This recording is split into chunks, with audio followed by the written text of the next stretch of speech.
asalaamu calaykum magacaygu waa rixaab waxaan ahay da-da 18 waxaan iman jirnay meeshan oo ay ka socon jirtay jawi aad iyo aad u macaan waxaana ku qaadan jirnay anigiyo saaxiibaday waqti balse maalin maalmaha ka mida waxaa noo timiday gabadh markaasi waxayna tidhi waxaan rabaa inaad i caawisiin oo aad i raacdiin balse guud ahaanba gabadhaasi wejigeedu waxa uu ahaa mid laga cabsoonayo waanu ka diidnay waanan macsalaameynay wejiga ayay isgelisay wayna naga tagtay habeennimadii anigoo la caweynaya hooyadii iyo aabbahay waxaa tv-ga laga soo daayay in lala yahay magaalada gabdho badan oo la afduubtay ilaa haddana aan meel lagu sheegi karin maalinkii labaad anigiyo saaxiibaday oo meeshii ku qaadanayna waqti ayaa waxaan aragnay gabadhii hadda ka hor naga dalban jirtay caawimaada oo la ciyaaraysa carruur aad iyo aad uga yaryar balse waxaanu isweydiinay gabadhan intaa la eg sababta ay carruurta ula ciyaarayso waanu iska mashquulay sheekadayadii ayaan sii wadanay balse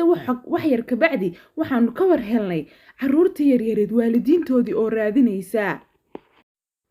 gabadhii waxaanu aragnay iyada oo meel geeda ah kasii baxaysa oo sii cararaysa waxaanu damacnay inaan ka daba cararno islamarkaasna aan eegno meesha ay aadayso waanu daba soconay gabadhii waxaa u yimid gaadhi madow gaadhigii ayay gashay balse anagu awood kale ma aanaan lahayn waa aan sawirnay oo keliya booliskana waan la socodsiinay booliskii markii uu yimid goobtii waxa uu yidhi dabagal ayaan ku samayn doonaa waxaan isku daynay inaan raadino gaadhigii balse meel xeeba ayaan waxaan ku aragnay gaadhigii oo taagan waxaanu hor taagnaa doon markaasi saaran badda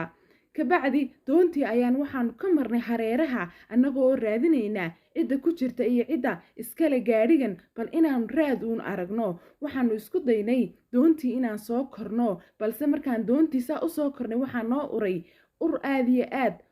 u qadhmuun islamarkaasna aan dhibsanaynay balse waxaanu isku dayeynay inaan horey u soconno anigu horey ayaan usii socday balse saaxiibaday ayaa iga hadhay waxaanan maqlay qaylo saaxiibaday oo qayliyeysa waxa ay gashay gudaha doonta waxayna ku aragtay islamarkaasi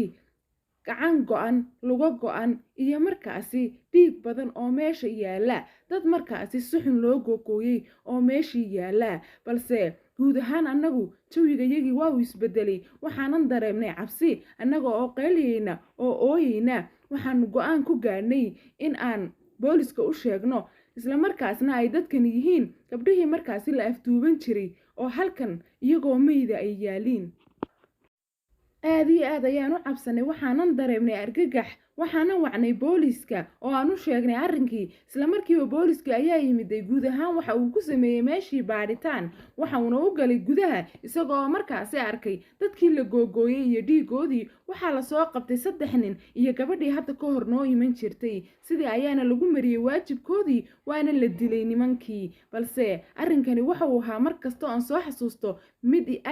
argagax geliya naftayda waxaanan go-aan ku gaadhay mar dambe in aanan qof ka daba shaqaynin sheekadeenna maanta intan ayay ku eg tahay